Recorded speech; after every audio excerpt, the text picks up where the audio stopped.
Welcome back to the class. Now we will look at classification of metamorphic rocks based on its texture. Texture, as we defined earlier, it defines how the minerals, what are the shape, size, and distribution of minerals in a rock. Texture is defined as shape, size, and distribution of minerals in a rock. So we will use texture as a characteristic to classify metamorphic rocks.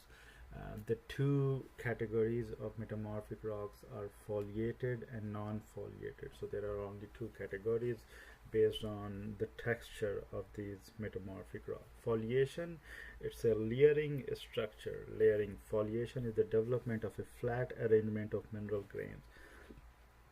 So here you can see after a rock, a parent rock has gone through some degree low grade metamorphism, so it has started to align itself in a plated or a banded structure. So here is one example. One very common example is conversion of, say, shale into slate. Shale is formed at a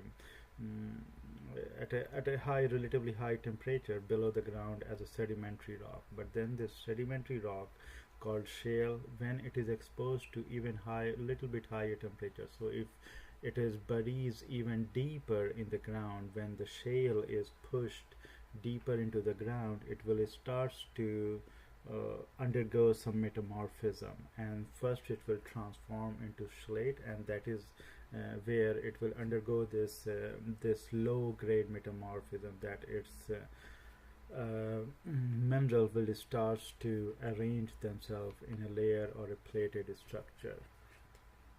So foliation is a characteristic of regional metamorphism.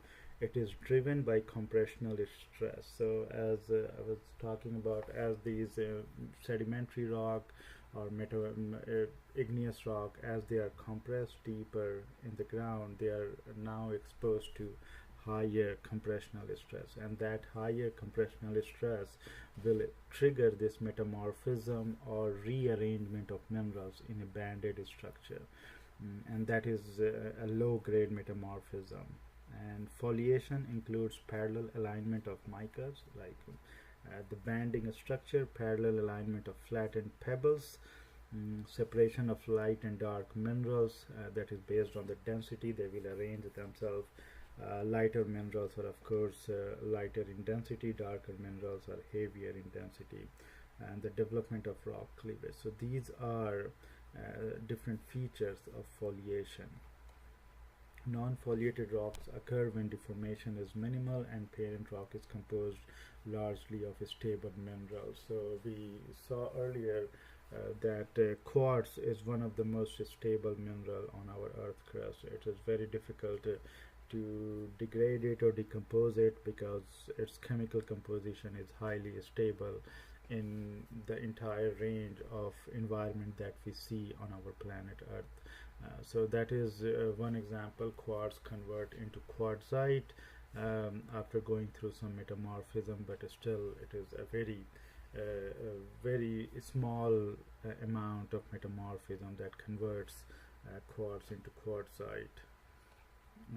So these are some of the examples of foliation and a non-foliated rock. Here first example is slate.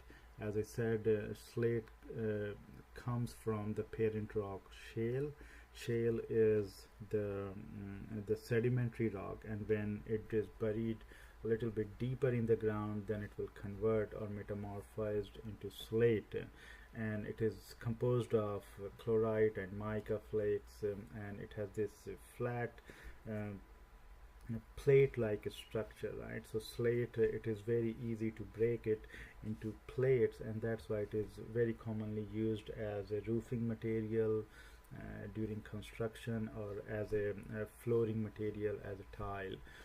And if this slate goes through a little bit more metamorphism, it will convert into phyllite, and the characteristic of phyllite is it is very glossy. It has a shine on its surface, so that is how you can make this distinction. And at a microscopic scale, you will see this appearance or beginning of this banding structure. If you look at the slate, you have this horizontal alignment, but if you look at Foliate, now you will start to see this banding starting to appear because slate has gone through a little bit more metamorphism, so there is more compaction, and that will cause this banding structure in the new metamorphic rock. A little bit more metamorphism will convert Foliate into schist. It's a medium to coarse grained. Again, these are all the parent rock is the shale mudstone or siltstone. So these parent rocks are going through slate, then Foliate, then schist, and finally you will get a gneiss. So this is pronounced as gneiss.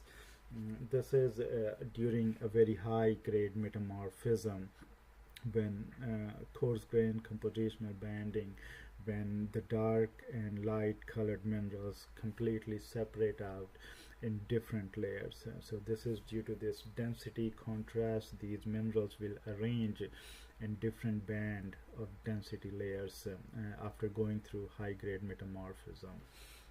The other two examples are marble and quartzite. These are non-foliated, and you can see in the child rock or the metamorphic rock there is no banding or layered or plated structure in the metamorphic rock or the resulting rock. So marble comes from the parent rock limestone or dolostone. When it goes through some mid-level metamorphism or low-level metamorphism, it converts into marble. Marble is a very expensive decorative rock. The example is very commonly used in making famous statues or some of them very famous building structure, like Lincoln Memorial in Washington DC is made out of this kind of marble. Taj Mahal in India is built out of these beautiful marbles. Quartzite is another example of non-foliated metamorphic rock. It is made from quartz or sandstone. Quartz being such a stable mineral in itself, it doesn't go through much metamorphism, but even after going through a little bit of metamorphism, it converts into quartzite. So these are the example. I want you guys to remember this order in which the metamorphism occurs. Shale converts into slate, slate converts into Foliate, Foliate converts into schist, and schist finally converts into gneiss. So these are just some of the characteristics. It has a characteristic rock cleavage. It can easily break into plates. Foliate has a larger mineral grains than slate, which gives it glossy sheen and wavy surface.